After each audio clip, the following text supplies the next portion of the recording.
Hello students, welcome to our channel vision Guru. So ఇవాళ మనం AP 10th class new Hindi text books నుంచి కావ్యఖండ్లో lesson 6 చెప్పుకోబోతున్నాం అనమాట. So ఈ 6th lesson ఈ poem రాసినది వచ్చేసి కైఫీ ఆజ్మీ.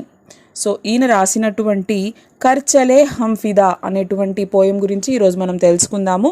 అయితే ఈ కైఫీ ఆజ్మీ అసలు ఎవరు, ఆయన గురించిన ఇన్ఫర్మేషన్ అనేది మనం ఫస్ట్ అయితే చూద్దాం. ఆయన ఇమేజ్ కూడా ఇక్కడ ఇచ్చున్నారు. సో 1919లో ఆయన జన్మించారు, అలాగే 2002లో ఆయన మరణించడం జరిగింది. तो उनका जन्म 1919 में हुआ और उनकी मृत्यु 2002 में हुई थी. अतहर हुसैन रिजवी का जन्म 19 जनवरी 1919 को उत्तर प्रदेश के आजमागढ़ जिले में मजमा गांव में हुआ.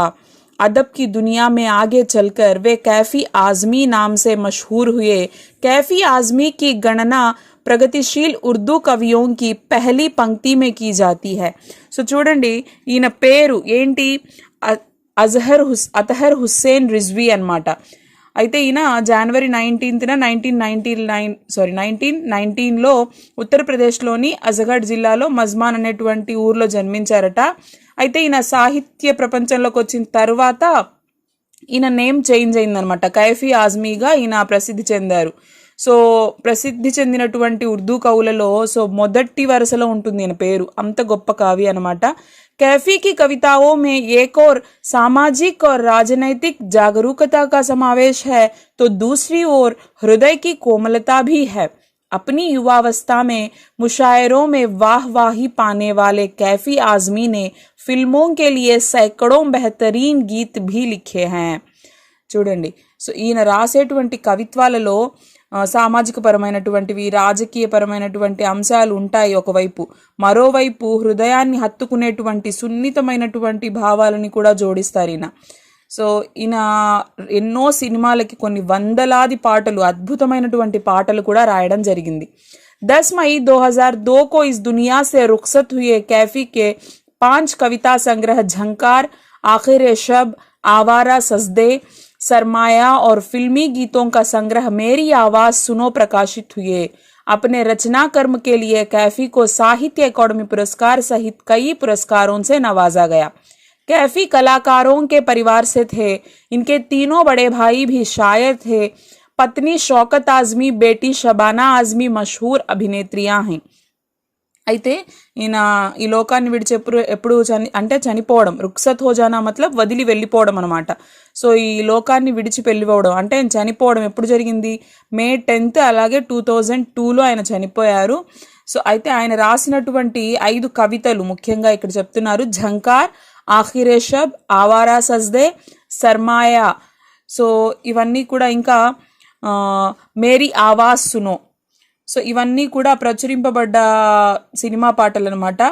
అయితే ఈయనకి సాహిత్య అకాడమీ అవార్డు కూడా వచ్చింది. నెక్స్ట్ ఈయన ఫ్యామిలీనే కళాకారుల ఫ్యామిలీ అనమాట. కళాకారుల కుటుంబానికి చెందినటువంటి ఆయన. ఎందుకంటే ఇతనికి 3 అన్నదలు కూడా కవులట. అలాగే ఆవిడ వైఫ్, భార్య షౌకత్ ఆజ్మీ, అలాగే కూతురు షబానా ఆజ్మీ, వీళ్ళు యాక్ట్రెసెస్ అనమాట, ప్రముఖ నటీమణులు. షబానా ఆజ్మీ అయితే ఓల్డ్ ఫిల్మ్స్లో మీరు చూడొచ్చు. ఇప్పుడు వచ్చేటువంటి బాలీవుడ్ మూవీస్లో కూడా మదర్ క్యారెక్టర్స్ అలా చేస్తూ ఉంటారు ఆవిడ. సో అందరికి తెలిసే ఉంటుంది. సో అలాంటి ఫ్యామిలీ నుంచి వచ్చినటువంటి కవిగా చెప్పుకోవచ్చు అనమాట. అయితే ఇప్పుడు మనం చెప్పుకోబోయేటువంటి పోయం కర్ చలే హమ్ ఫిదా. సో ఇది యాక్చువల్గా ఒక సినిమాకి రాశారు, ఆయన పాటగా రాశారనమాట. సో 1964లో వచ్చినటువంటి ఫిల్మ్, సో యుద్ధం ఆధారంగా తీసినటువంటి హకీకత్ అనే ఫిల్మ్కి సౌండ్ ట్రాక్ ఇచ్చారనమాట. ఇది మొహమ్మద్ రఫీ గారు పాడారు ఈ పాటని. సో ఈ పాటలో ఏం చెప్తారు ఆయన? కర్ చలే హమ్ ఫిదా. సో సైనికులు తన ప్రాణాలని లెక్క చేయకుండా దేశం కోసం పోరాడి ఆ చివరి నిమిషాలలో, అంటే తన ప్రాణాలు కోల్పోతున్న సమయంలో, చివరి ఘడియలలో సందేశాన్ని ఏం అందిస్తున్నారు, భారతీయులకి ఏం మెసేజ్ ఇస్తున్నారు, సో అనేది వాళ్ళ మాటలు ఎలా ఉంటాయి, వాళ్ళ మనసులో ఉన్నటువంటి భావాలని హృదయాలకి హత్తుకునేలాగా రాసినటువంటి పాట అన్నమాట ఇది. ఒకసారి మనం సాంగ్ అయితే చూద్దాము. కర్ చలే హమ్ ఫిదా, ది సాంగ్ నేమ్ వచ్చేసి కర్ చలే హమ్ ఫిదా. మీరు ఒకసారి వినాలి అనుకుంటే మీరు మనకి యూట్యూబ్లో కానీ గూగుల్లో కానీ మీరు సెర్చ్ చేసి చూడొచ్చు అనమాట.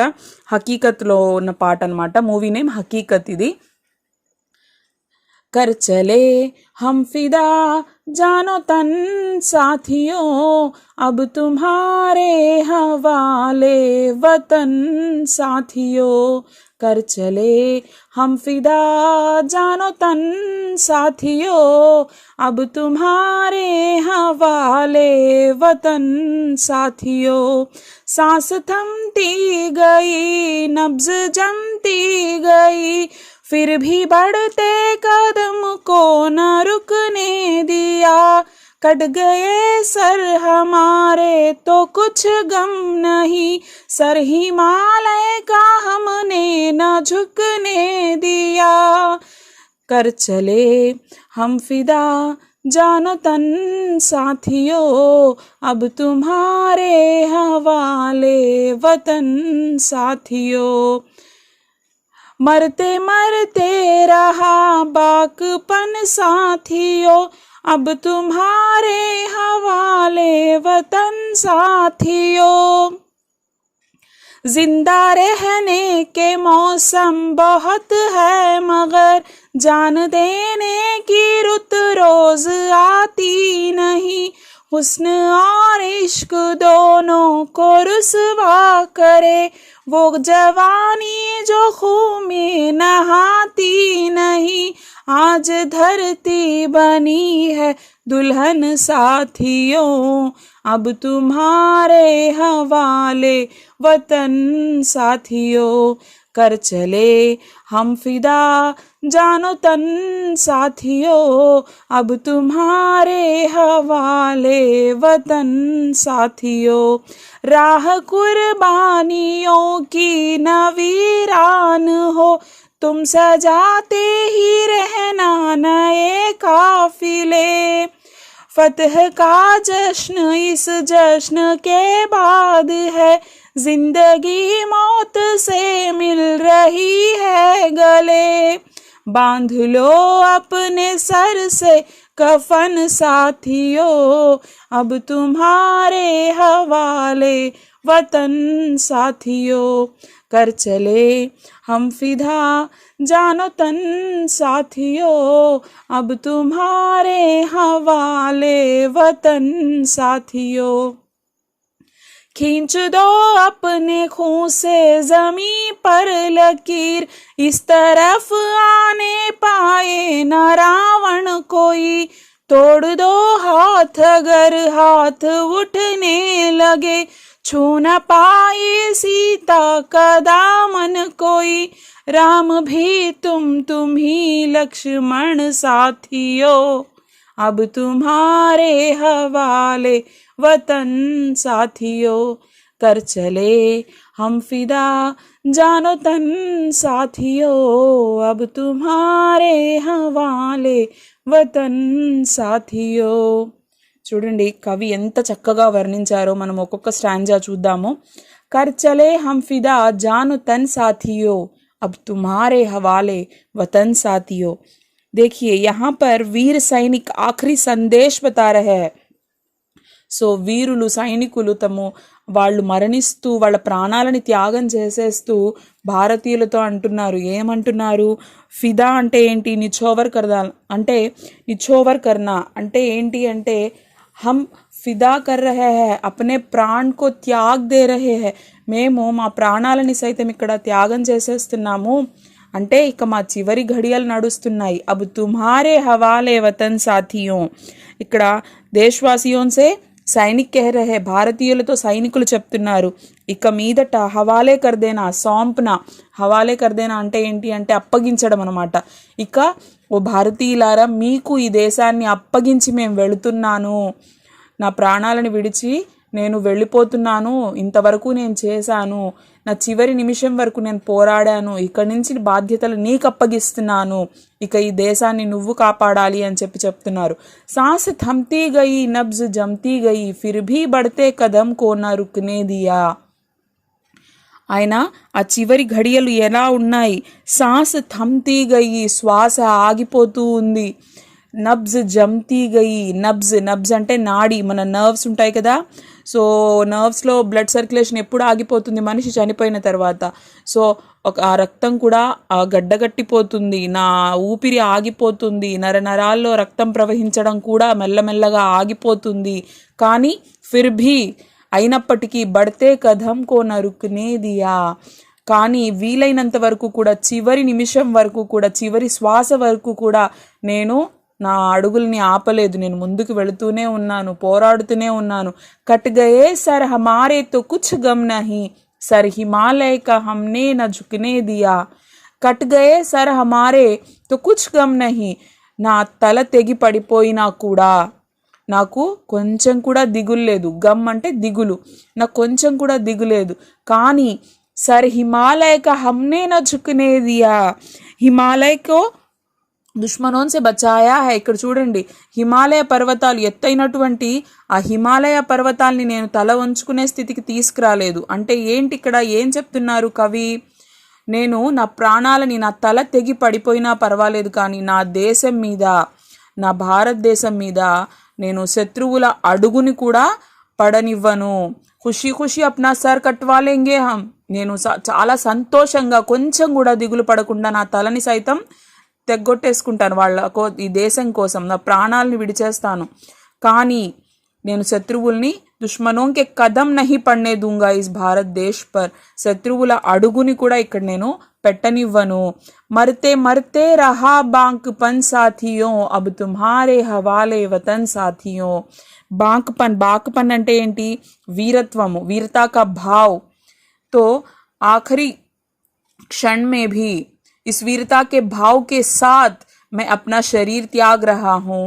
చివరి నిమిషంలో కూడా నేను వీరత్వంతో నేను నా ప్రాణాలని వదిలేస్తున్నాను. ఈ శరీరం నుంచి నేను విడిచి వెళ్ళిపోతూ ఉన్నాను. కానీ నాకేమాత్రం దిగులు లేదు. నేను పోరాడాను, నా దేశం కోసం పోరాడాను, నా దేశం వాళ్ళకు, నా ప్రజల కోసం, నా దేశం కోసం ప్రాణాలు విడుస్తున్నాను అనేటువంటి గర్వం నాలో ఉంది. నేను వీరత్వంతో నా ప్రాణాలని వదిలేస్తున్నాను.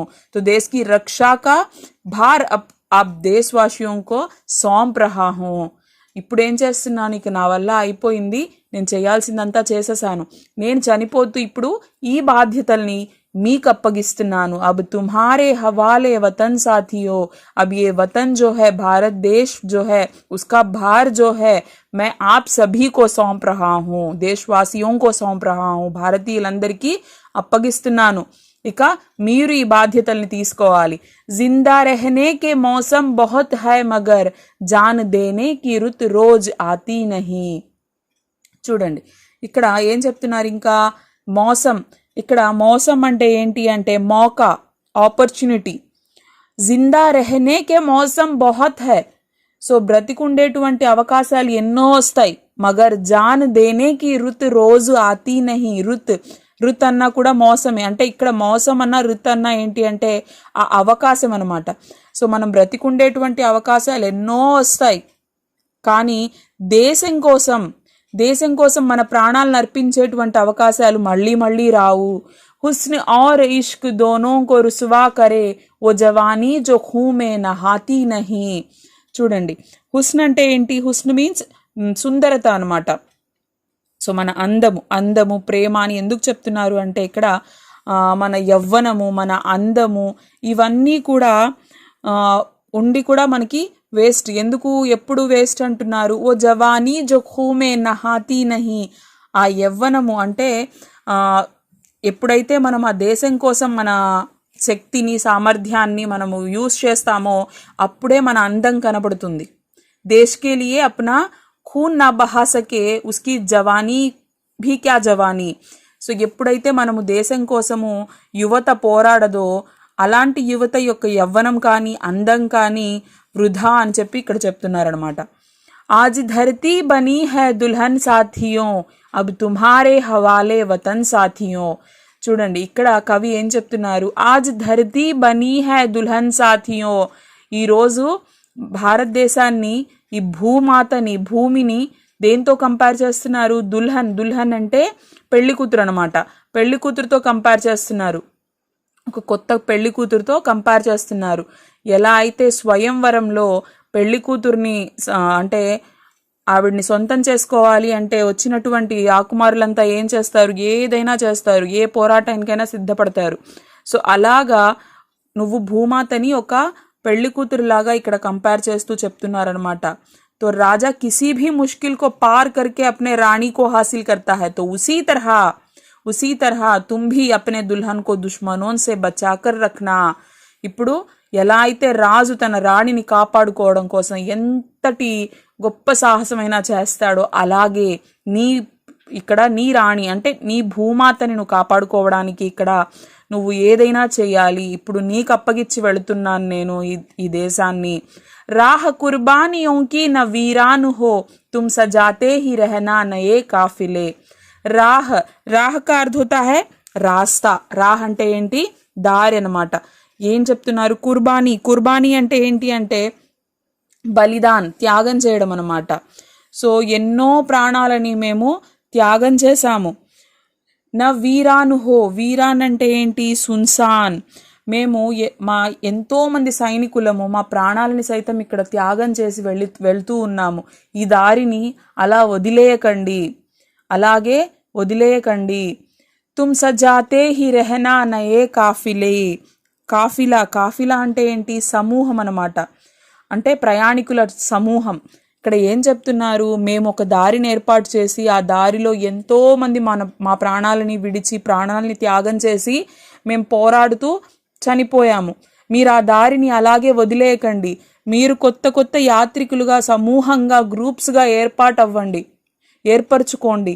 ఎంతోమంది యువత ఉంది మన దేశంలో, యువకులు ఉన్నారు. వాళ్ళందరూ ముందుకు రండి. మీరంతా టీమ్స్ ఫామ్ చేయండి. మన దేశాన్ని ఎల్లప్పుడూ అంటే ఒకరి తర్వాత ఒకరికి రెస్పాన్సిబిలిటీస్ ఇచ్చుకుంటూ ఎక్కడా కూడా మీరు భయపడకుండా వెనకడుగు వేయకుండా దేశం కోసం పోరాడండి. గర్వంగా ప్రాణాలను అర్పించండి.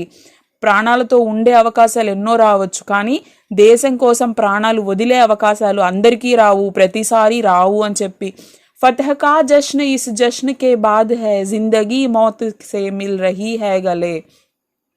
ఫతహ్ అంటే ఏంటి, గెలుపు, జీత్, విజయం అనమాట. జశ్న్ అంటే సెలబ్రేషన్ అనమాట. అయితే గెలిచిన తర్వాత మనం విజయం పొందిన తర్వాత సెలబ్రేషన్స్ ఏవైతే ఉంటాయో ఇస్ జశ్న్ కే బాద్ హై, ఈ సెలబ్రేషన్ తర్వాత చేసుకోవాలి మనము. అంటే ఎందుకు చెప్తున్నారు ఇక్కడ, జీత్ కి ఖుషీతో देश पर प्राण निछोवर करने की खुशी के बाद मनानी चाहिए, उसके बाद दुगनी होती है खुशी. అంటే ఏంటి, మనము గెలిచాము అన్న సంబరం ఎప్పుడు చేసుకోవాలి, మన ప్రాణాలని త్యాగం చేసిన తరువాత, మనం పోరాడిన తరువాత, నిజంగా మనం శత్రువులను ఎదుర్కొన్న తరువాత అప్పుడు నిజమైన గెలుపు అనేది వస్తుంది. అప్పుడు మనకి ఆ సంతోషం రెట్టింపు అవుతుంది. జిందగీ మౌత్ సే మిల్ రహీ హై గలే అంటే మన జీవితం అనేది ప్రాణాలని చావుని కౌగిలించుకుంటూ ఉన్నప్పుడు ఆ క్షణాల్లో మనకి సంతోషం రెట్టింపు అవుతుంది.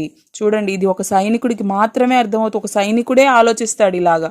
ఎందుకంటే తను ఆ ప్లేస్కి, ఆ పొజిషన్కి వెళ్ళేటప్పుడే నిర్ణయించుకుంటాడు, అన్నిటికంటే ముందు కూడా నా దేశ రక్షణ నాకు ముఖ్యము, దాని తర్వాతే తల్లి, తండ్రి, భార్య, పిల్లలు, ఇవన్నీ సెకండ్. ఫస్ట్ ప్రియారిటీ ఏంటి, నా దేశం, నా దేశ ప్రజలు అని డిసైడ్ అయిన వాడే ఒక సైనికుడిగా మారుతాడు. కాబట్టి తనకి ఎప్పుడు నిజంగా సంతోషం కలుగుతుంది అంటే, మామూలుగా ఒక చిన్న ప్రాణులు, చిన్న పురుగులు, జంతువులు ఇవన్నీ కూడా ఏం చేస్తాయి, వాటికి ఏదైనా ఆపద కలిగింది అంటే అటాక్ చేస్తాయి. అంటే ఎలాంటి సిచ్యువేషన్లో అయినా సరే ప్రాణాల్ని కాపాడుకోవడానికి ప్రయత్నిస్తాయి, అవునా కదా? అంటే మనుషులు సైతం అంతే, మనం కూడా అంతే కదా. సో ఏదన్నా మనకి చిన్న ప్రమాదం వచ్చింది, ఏదన్నా ఇప్పుడు కుక్కే కాటేయడానికి వచ్చింది, అరిచింది, ఇలాంటప్పుడు కూడా మనం ఏం చేస్తాము, అది ఎక్కడ కాటేస్తుందో అని మనం వెనక్కి పరిగెడతాము. ప్రాణాలను సైతం కాపాడుకోవడానికి మనం చూస్తాము. ప్రతి జీవి అలాగే ఆలోచిస్తాడు, తమ ప్రాణాలను కాపాడుకోడు. కానీ ప్రాణాలని సైతం లెక్క చేయకుండా నా ప్రాణాలు పోయినా పర్వాలేదు అని ముందడుగు వేసి వెళ్ళేవాడే ఒక నిజమైనటువంటి సైనికుడు. బాంధిలో అప్నే సర్ సే కఫన్ సాథియో, అబ్ తుమ్హారే హవాలే వతన్ సాథియో. ఇంకేం చెప్తున్నారు ఇక్కడ? సో కఫన్ అంటే ఏంటి అంటే, చనిపోయిన తర్వాత బాడీకి మనం క్లాత్ చుడతారు కదా, సో దాన్ని కఫన్ అంటారు. అయితే ఇప్పుడు ఏం చెప్తున్నారు, బాంధిలో అప్నే సర్ సే కఫన్ సాథియో హే దేశ్ కే వాసియో, భారతదేశంలో ఉన్నటువంటి భారతీయులారా, మీ తలపైన కఫన్ అంటే చునరి, మౌత్కి చునరి, చావు అనేటువంటి ఆ చున్నీని మీరు చుట్టుకోండి. అంటే ఏంటి, ఇక నుంచి మీరు దేశం కోసం పోరాడండి, మీ ప్రాణాల మీద తీపిని వదులుకోండి, దేశం కోసం మీరు ముందుకు రండి అని చెప్తున్నారు. ఎందుకంటే నేను నా ప్రాణాలను కోల్పోతున్నాను, మీకు ఈ దేశ బాధ్యతలన్నీ అప్పగిస్తున్నాను అని. ఖీంచ్ దో అప్నే ఖూన్ సే జమీ పర్ లకీర్, ఇస్ తరఫ్ ఆనే పాయే నా రావణ్ కొయి. ఇంకేం చెప్తున్నారు ఇక్కడ, జమీ అంటే జమీన్ అనమాట, భూమి పైన, లకీర్, లకీర్ అంటే గీత, ఒక లైన్ అనమాట. ఈ భూమి పైన నువ్వు ఈ భూమాత పైన ఏం చేస్తావంటే నీ రక్తంతో ఒక లైన్ని డ్రా చేయి. ఇస్ తరఫ్ ఆనే పాయే నా రావణ్ కోయి. ఎలా అయితే ఇక్కడ సీతాదేవిని ఎవరు ఏమి చెయ్యకుండా, ఆవిడ బయటకు వెళ్లకుండా, తనని ఏ ఆపద తన దగ్గరికి రాకుండా ఎలా అయితే లక్ష్మణ రేఖ గీస్తాడో అలాగా నువ్వు నీ రక్తంతో ఒక గీతని గీయాలి. ఆ గీత దాటి శత్రువులు ఇటువైపు దాడి చేయకూడదు. ఇస్ తరఫ్ ఆనే పాయే నా రావణ్ కోయి. చూడండి, శత్రువుల్ని ఇక్కడ రావణుడితో కంపేర్ చేస్తున్నారు. ఒక్కరు కూడా ఈ పక్కకి రాకూడదు. తోడు దో హాత్ అగర్ హాత్ ఉఠనే లగే ఛూన పాయే సీతా క దామన్ కోయి. చూడండి, ఇక్కడ భారతదేశాన్ని సీతాదేవితో కంపేర్ చేస్తున్నారు. ఎవరైతే తన చేత్తో తాకాలి, ముట్టుకోవాలి, సీతాదేవి కొంగుని ముట్టుకున్నా సరే అలాంటి వాళ్ళ చేతుల్ని నరికేయాలి. అంటే భూమాతకి, మన భారతదేశానికి కీడు చెయ్యాలి అని ఎవరు ముందుకొచ్చినా సరే వాళ్ళని నువ్వు అక్కడికక్కడే నాశనం చెయ్యాలి, వాళ్ళని వైపుకి రానివ్వకూడదు. రామ్ భీ తుమ్హీ లక్ష్మణ్ సాథియో, అబ్ తుమ్హారే హవాలే వతన్ సాథియో. చూడండి, ఇంకా ఏం చెప్తున్నారు ఇక్కడ, నువ్వే రాముడివి, నువ్వే లక్ష్మణుడివి, ఈ దేశానికి నువ్వే రాముడివి, నువ్వే లక్ష్మణుడివి. ఈ సీతాదేవిని కాపాడడానికి నువ్వు 2 రూపాలు ఎత్తాలి ఇప్పుడు. ఎందుకంటే నేను నిన్ను నమ్మి నీకు బాధ్యతలను అప్పగించి నా ప్రాణాలని వదిలేస్తున్నాను అని చెప్పేసి సైనికుడు భారతీయులతో అంటున్నాడు. మతలబ్ యహా పే ధర్తీ కో సీతాదేవికే ఆంచల్ కి తరహ మాన్తే హై. ఇక్కడ మన భూమాతని అంటే మన దేశాన్ని, మన భూమిని సీతాదేవితో పోలుస్తూ చెప్తున్నారనమాట. ఎలా అయితే సీతాదేవిని ముట్టుకోకూడదు, ఎవరు సీతాదేవికి ఎలాంటి ఆపద రానివ్వకూడదు అని చెప్పేసి లక్ష్మణ రేఖ గీశారు, అలా నీ రక్తంతో నీ ప్రాణాలనైనా సరే అర్పించి నువ్వు భారతదేశాన్ని కాపాడుకోవాలి. అబ్ తుమ్హారే హవాలే వతన్ సాథియో. ఇప్పుడు నేను నా దేశాన్ని నిన్ను నమ్మి నీ చేతుల్లో పెట్టి నేను వెళ్ళిపోతున్నాను అని చెప్పేసి ఇక్కడ భారతీయులతో సైనికులు చెప్తున్నట్లుగా కవి ఇక్కడ వర్ణించారనమాట. ఇది మనకి కర్చలే హంఫిదా అనేటువంటి పోయం. ఐ హోప్ మీ అందరికీ అర్థమైంది అనుకుంటున్నాను. సో దీనికి సంబంధించి మీకు ఏమైనా డౌట్స్ ఉన్నట్లయితే నాకు కామెంట్ సెషన్లో తెలియజేయండి. సో ఇంతకు ముందు లెసన్స్ వీడియోస్ కూడా అప్లోడ్ చేస్తున్నాము, చూడండి. ఏమైనా డౌట్స్ ఉన్నట్లయితే కామెంట్ చేయండి. మీకు ఈ వీడియోస్ యూజ్ అవుతున్నాయి అనిపిస్తే మాత్రం తప్పకుండా ఛానల్ని లైక్ చేయండి, షేర్ చేయండి, అలాగే సబ్స్క్రైబ్ చేసుకోవడం మాత్రం మర్చిపోవద్దు. Thank you.